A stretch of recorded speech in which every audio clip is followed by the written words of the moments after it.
상대가 자발적으로 이쪽에 오게 하려면 뭔가 이익이 있어 보여라. 상대가 올 생각을 하지 않게 하려면 오는 것이 손해라는 생각이 들게 하라.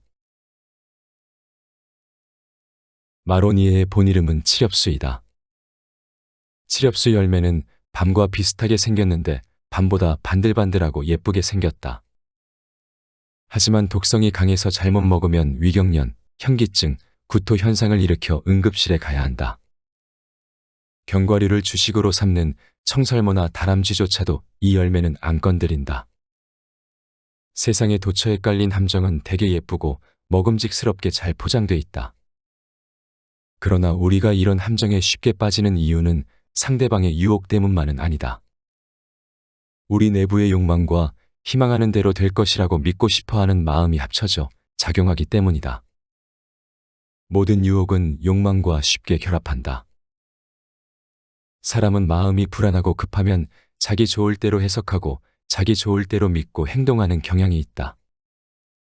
사기를 당하는 사람 대부분이 돈이 많은 부자가 아니라 하루하루 살기도 힘든 빈곤층인 이유이다. 이들은 큰 것 한 방으로 인생을 바꾸려고 하거나 자신의 실력이나 노력에 상응하는 결과가 아닌 그 이상의 결과를 바란다.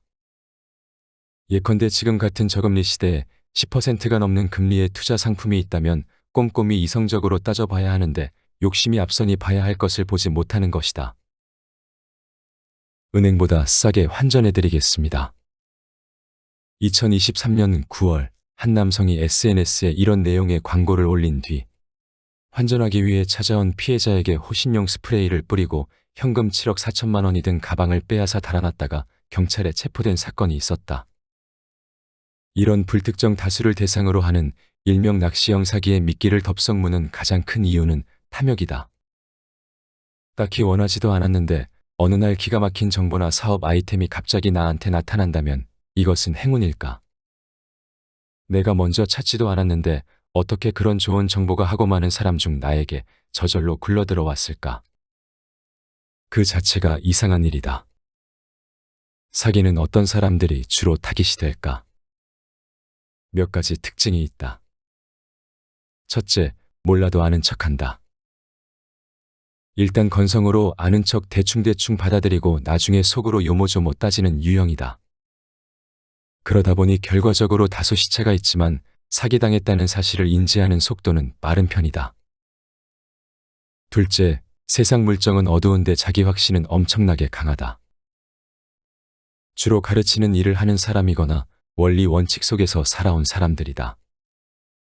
긍정적으로 말하면 전문가지만 실은 한 우물밖에 모르는 사람이다. 다양한 사회 경험이 부족하지만 본인은 그것을 쉽게 인정하려고 하지 않는다. 셋째, 체면을 중요하게 생각한다.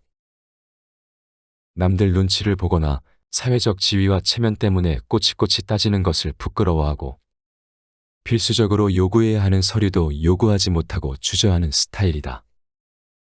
실제로 사기를 당해도 웬만하면 주변에 알려지는 것을 원치 않는 스타일이다. 인간은 누구나 욕심을 낼 수 있다. 그렇지만 현명한 사람들은 무리한 욕심을 내지 않는다. 욕심이 날 때 멈춰 그 이익의 본질을 생각해 보는 것이다. 이렇게 과도한 이익이 왜 나에게 주어지는지, 이 사람이 왜 나에게 이익을 주려고 하는지, 엉뚱한 이익에 숨겨진 함정은 없는지 등이다. 상대가 자발적으로 이쪽으로 접근하는 것은 뭔가 이익이 있기 때문이다. 반들반들하게 예쁘게 생겼는데 맛까지 좋은 밤은 없다. 마로니에는 밤이 아니다.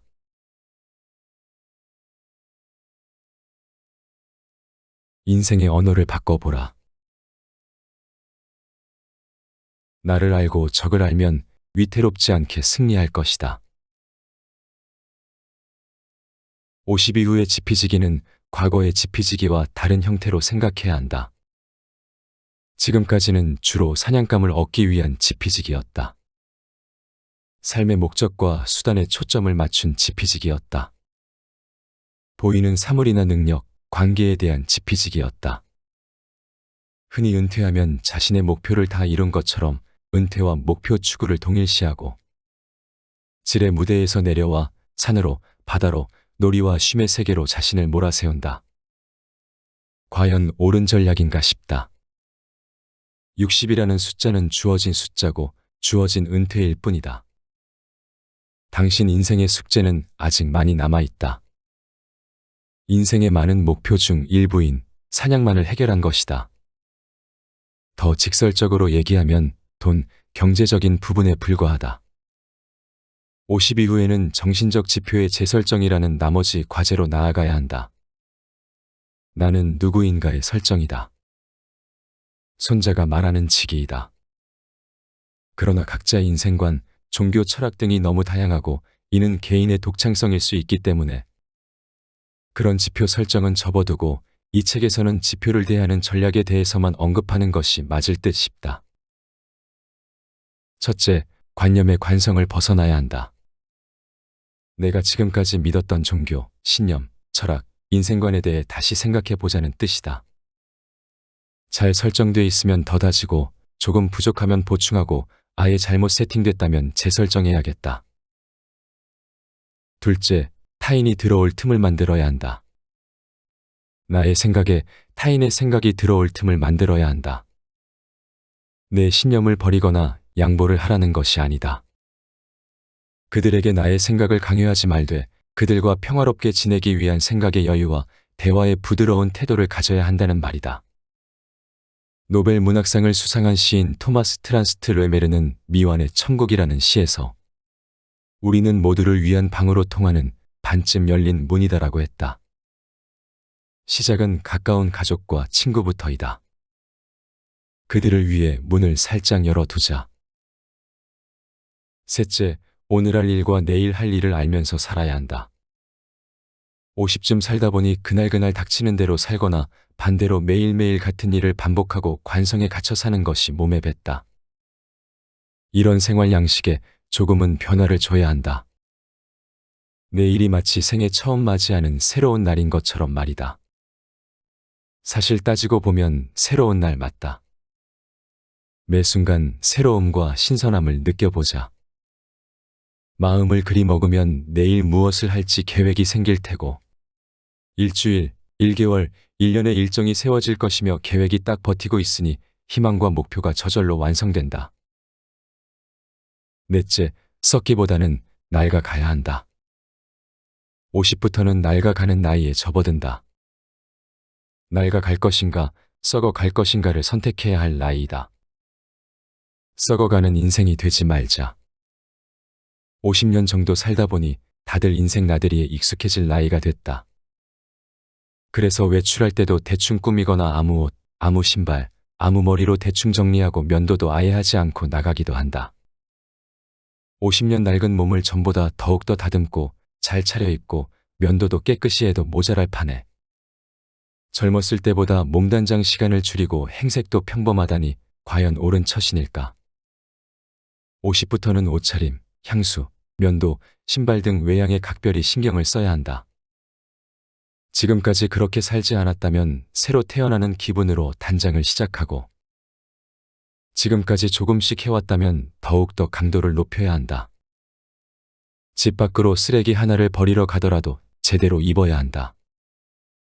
낡아가는 몸에 페인팅을 하고 점차 부패해가는 몸에 향수라도 뿌려 홍날 수 있는 악취를 막아줘야 한다. 애벌레가 허물을 벗어던지고 나비로 다시 태어나듯 지난날의 당신 모습을 말끔히 지우자. 썩어가지 말고 부디 낡아가길 바란다.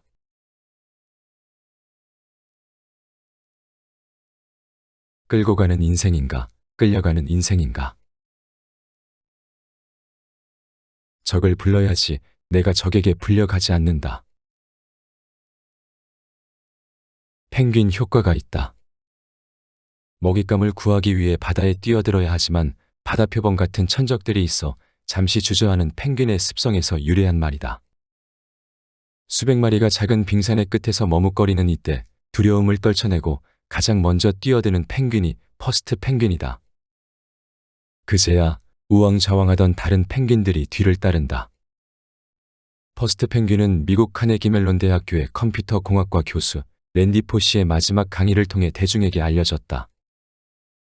오늘날 우리가 물건을 구매할 때 어떤 제품에 대해 확신을 갖지 못하다가 주위에 누군가가 사면 선뜻 구매 대열에 합류하는 현상을 펭귄 효과라고 한다. 아프리카 탄자니아의 세렝게티 대추원에도 펭귄 효과와 비슷한 현상을 발견할 수 있다. 건기가 시작되면 누떼 수만 마리가 먹이를 찾아 북쪽으로 약 1000km를 대이동한다. 누떼의 최대 고비는 초원을 가로지르는 마라강을 건너는 일인데 강에는 악어들이 있고 강 건너편에는 사자들이 기다리고 있다. 이 절체절명의 상황에서 한 마리 누가 용기를 낸다. 그리고 그를 따라 수만 마리의 누가 잇따라 강으로 뛰어들어 나아간다. 당신은 어떤가? 먼저 움직이는 편인가? 아니면 남들 가는 대로 따라가는 편인가? 2020년 2월 오스카 분장상을 수상한 일본계 미국인 카지히로의 인터뷰를 흥미롭게 지켜본 적이 있다. 그는 일본에서는 꿈을 이루기 어려웠고 그곳의 순종적인 문화가 싫어 미국에 왔다라고 말했다. 일본 국적을 포기하고 미국 시민권을 얻은 이유에 대해 일본에서의 인간관계에 대해 고민하고 있었고 국적을 버림으로써 해결하고 싶었다. 개인으로서의 정체성을 확립하기 위해 일본 국적을 버리는 편이 좋다고 생각했다라고 말했다. 그는 과감하게 펭귄의 세계를 탈출한 것이다. 거리의 사상가로 불리는 우치다 다스루 교수는 이렇게 말했다.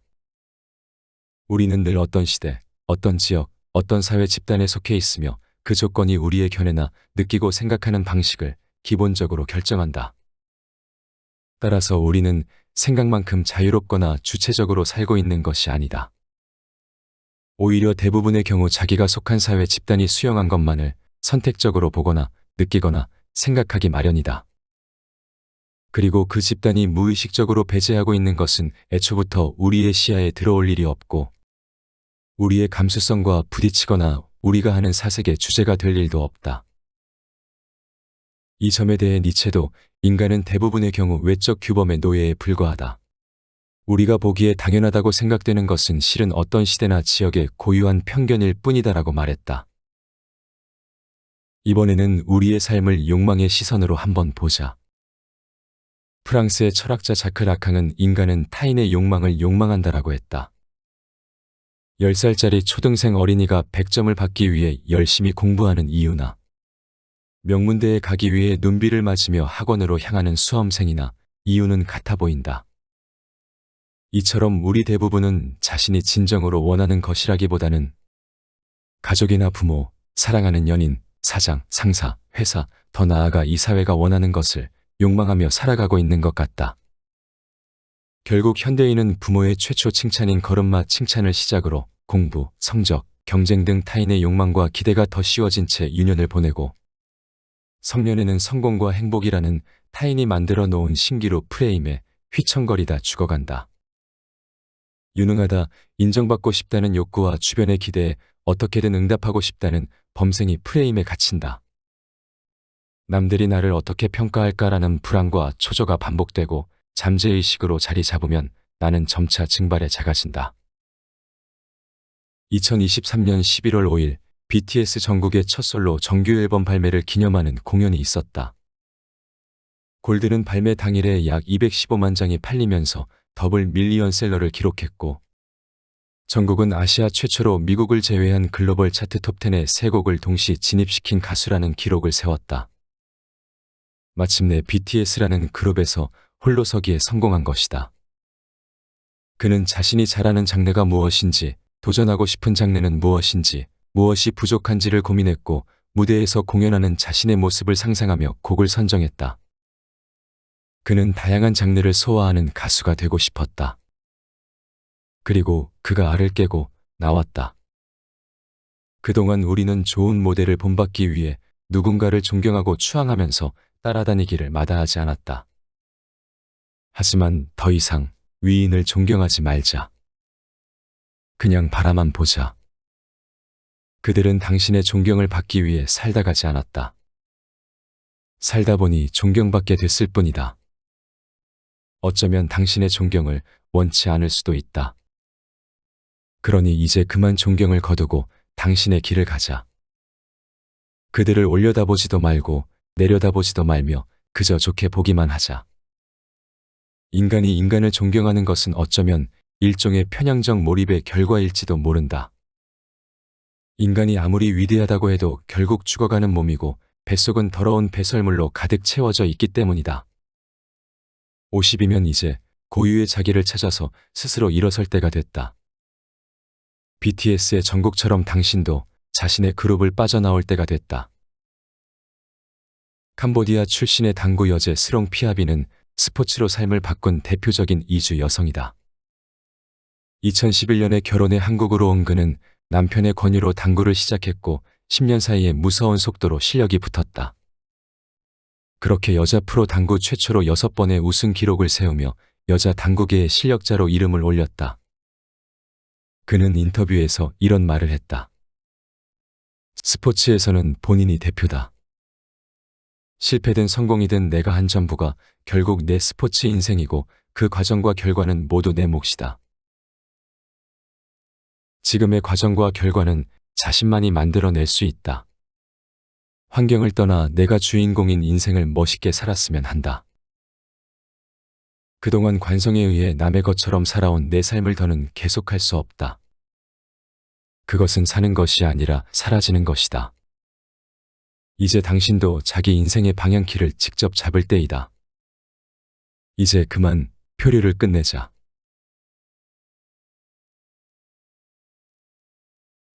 몸의 성능과 연식을 파악하라. 싸우게 될 지형과 기상 상태를 잘 알면 천리 먼 거리 전투도 가능하다. 싸우게 될 지형과 기상 상태를 잘 모르면 왼쪽 부대가 오른쪽 부대를 구할 수 없고 오른쪽 부대가 왼쪽 부대를 구할 수 없다. 건강 문제도 마찬가지로 지피지기 관점으로 봐야 할 문제이다. 50년 동안 자기 몸 상태를 관찰해 왔다면 자기가 어떤 포인트에서 약하고 어떤 포인트에서 강한지, 인내심이 강한지 순발력이 강한지 자기 나름대로 충분히 체력과 건강 상태를 파악했으리라 생각한다. 당신은 몸이라는 자동차를 몰아서 지금의 이 상태까지 왔다. 2년 전에 바퀴를 갈았고 트렁크 문짝이 찌그러져 있으니 조심해서 열어야 하고 다음 달쯤 엔진오일을 교환해야 하는 등의 상태와 120km 이상 주행할 때는 소리가 많이 나니 조심해야 하고 에어컨 바람이 신통찮아도 수리 비용 때문에 내버려 두고 있는 등 성능에 대해서도 충분히 파악하고 있을 것이다. 그렇다면 이제 남은 문제는 앞으로 수십 년도 지금까지처럼 운전을 잘하는 일이다. 조금 달라진 것이 있다면 이제 많이 낡았으니까, 연식이 오래됐으니까 예전보다 더 관리에 신경을 써야 한다는 것이다. 과거처럼 함부로 몸을 굴리거나 함부로 술을 마시거나 과식하거나 무리할 수 있는 상태가 아니라는 사실을 인식해야 한다. 자동차와 마찬가지로 몸의 낡음도 동일하게 이해하고 인식해야 한다. 50대까지 건강관리의 이유는 건강하게 일하고 건강하게 잘 살기 위해서였다. 하지만 60 이후의 건강관리는 죽음을 전제로 죽음의 품질을 높이기 위함이 돼야 하지 않을까 생각한다. 서울대학교 심리학과 교수 권성만은 삶을 위한 죽음의 심리학에서 삶은 죽음을 배경으로 할 때 가장 잘 보인다라고 했다. 50 이후 건강 문제도 죽음을 배경으로 해야 잘 보일 것 같다는 생각을 해봤다. 관점이 우울하다고 생각할지 모르겠지만 회피할 수 없는 것이 죽음이고 바꿀 수 있는 것은 오직 죽음을 바라보는 시선뿐이다. 그 낡아가는 몸 따라 시선을 옮겨가면서 건강을 잘 관리해야겠다. 최고 품질의 죽음은 병 없이 건강하게 무병장수하다가 죽는 것이다. 즉 건강하게 잘 살다 짧게 앓고 죽는 것이다.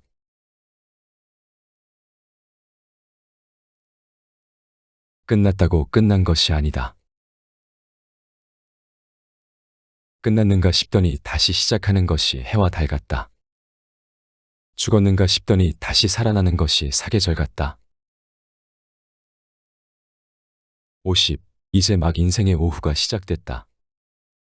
그런데 사람들은 마치 경기 종료 휘슬이라도 울린 것처럼 낙담하고 경기장을 떠나려고 한다.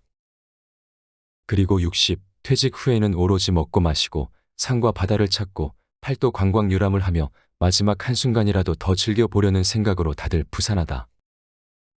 노는데 포안이 맺힌 사람들처럼 미친 듯이 집중한다. 놀고 마시고 쉬는 것이 나쁘다는 것은 아니다. 다만 질의 경기장에서 빠져나오려고 서두르지는 말자는 것이다. 괴테는 유명한 장편 희곡 파우스트를 23세에 집필하기 시작해서 죽기 1년 전인 82세에 이르기까지 무려 60년에 걸쳐 완성했다. 지금 당신이 하고 있는 일들도 아직 끝나지 않았다. 지혜의 상징 솔로몬은 말했다. 아침에 씨를 뿌리고 저녁 때까지 손을 쉬지 마라. 어떤 것이 성공할지 이것일지 저것일지 혹은 둘 다 잘 될지 내가 모를 일이다. 그렇다. 아직 경기 종료 휘슬이 불지 않았다.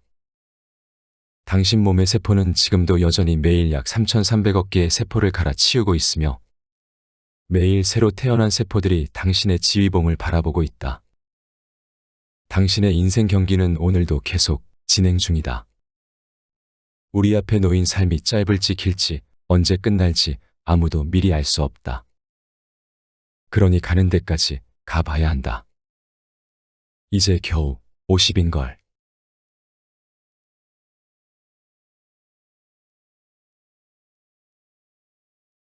앞에서 소개한 내용은 50에 읽는 손자병법에서 가져왔다.